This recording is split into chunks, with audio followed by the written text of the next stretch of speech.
téléspectateurs et auditeurs, bonjour. Vous suivez actuellement le 3e numéro de la 2e saison de votre émission Fisc Eco sur Conta News. Il sera question dans cette émission d'aborder la deuxième partie de l'exposé général des instructions et modalités de l'exécution du budget de l'État gestion 2021 de la République du Bénin, qui est le 6e numéro de notre émission. Sans plus tarder, installez-vous confortablement et c'est parti pour cette émission. Pour la libération des crédits, il y a principalement 3 parties.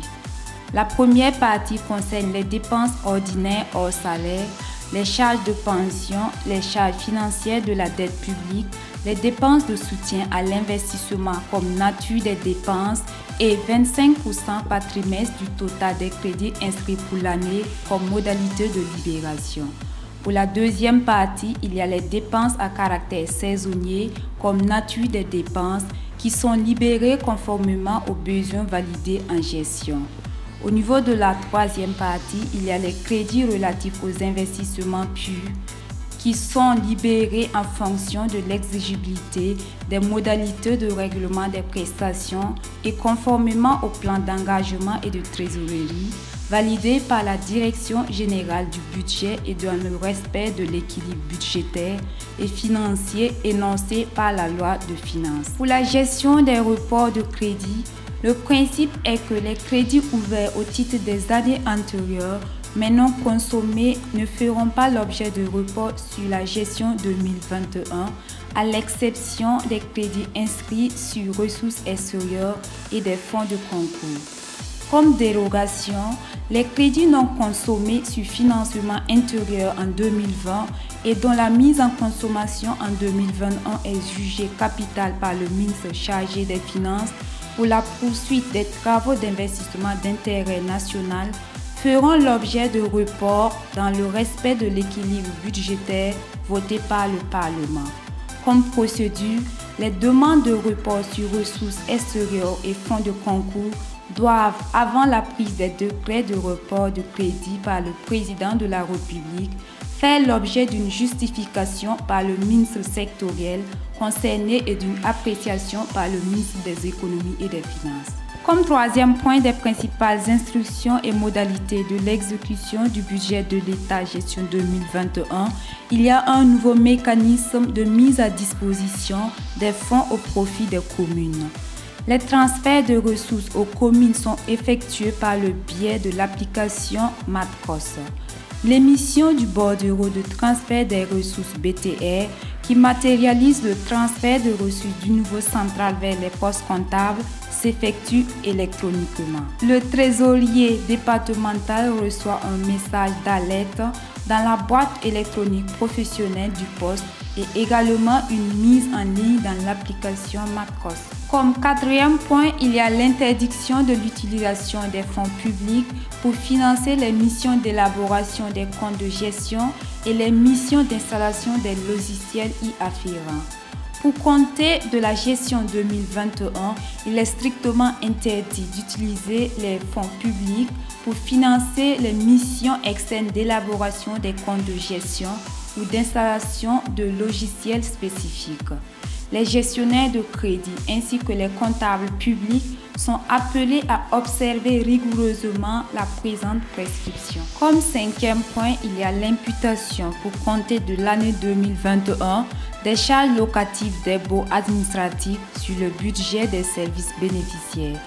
La prise en bail de bâtiments par les ministères et institutions de l'État est subordonnée à l'autorisation préalable du ministre chargé des Finances et l'inscription au budget de la structure bénéficiaire des crédits suffisants pour la prise en charge des loyers. Autrement dit, pour compter de la gestion 2021, plus aucune dépense de loyer de baux administratifs conclue en faveur des ministères et institutions de l'État ne sera imputée sur les crédits de la Direction générale du matériel et de la logistique. Comme sixième point, il y a l'encadrement du processus d'élaboration de la cartographie des risques par les ministères sectoriels.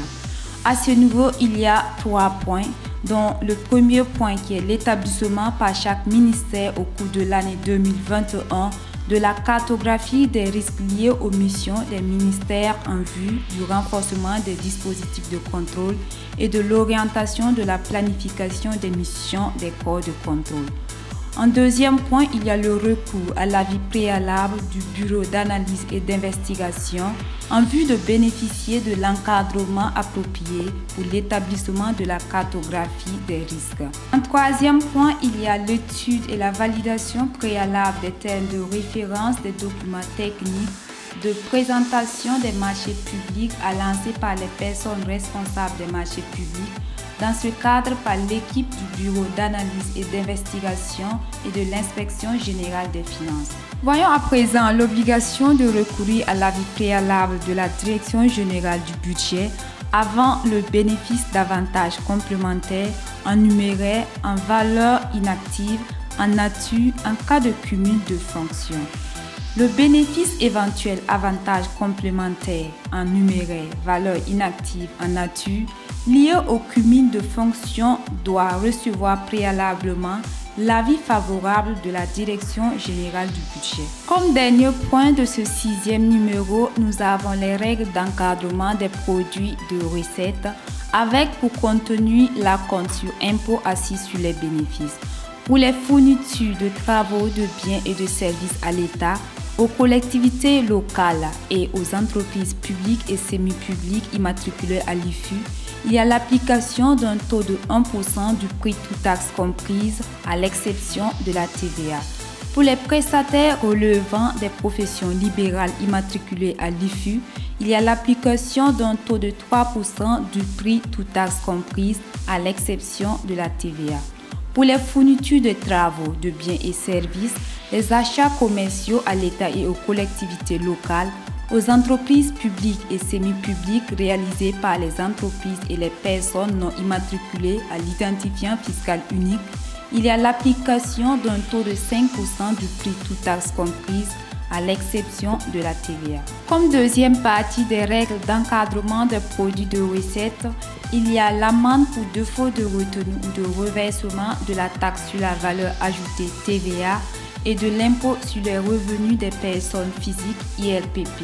Les fonctionnaires, comptables publics et tout débiteur de salaire ou leurs préposés qui n'ont pas fait effectuer ou reverser l'impôt prélevé à la source sur les soldes, traitements, salaires et accessoires, ainsi que ceux qui ont donné à leurs subordonnés des ordres ou des instructions dans ce sens, sont passibles d'une amende égale au montant de la retenue non effectuée ou non reversée. Il y a aussi la suspension de la retenue à la source de la TVA pour certaines entreprises en situation prédictrice justifiée.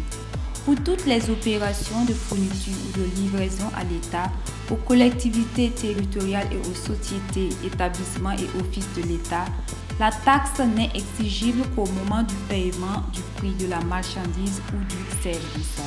Une retenue à la source de 40% de la TVA est effectuée par le service chargé du paiement. Pour les entreprises relevant de la taxe professionnelle synthétique, la retenue porte sur la totalité de la TVA facturée. Toutefois, le ministre chargé des Finances peut, en cas de besoin, dispenser certaines entreprises potentiellement en situation de crédit structurel de la retenue à la source subvisée. Il y a la facturation de la TVA par les entreprises relevant de la taxe professionnelle synthétique. Pour compter du 1er janvier 2021, les entreprises relevant de la taxe professionnelle synthétique fournissant des biens, travaux ou services à l'État, aux collectivités territoriales et aux sociétés, établissements et offices de l'État sont autorisés à faire figurer le montant de la taxe sur la valeur ajoutée sur leur facture. Merci pour votre aimable attention. Nous sommes à la fin de ce 6e numéro de votre émission. Nous rappelons à tous ceux ou celles qui sont nouveaux ou nouvelles sur la chaîne de s'abonner, activer la cloche de notification et partager le lien autour de vous.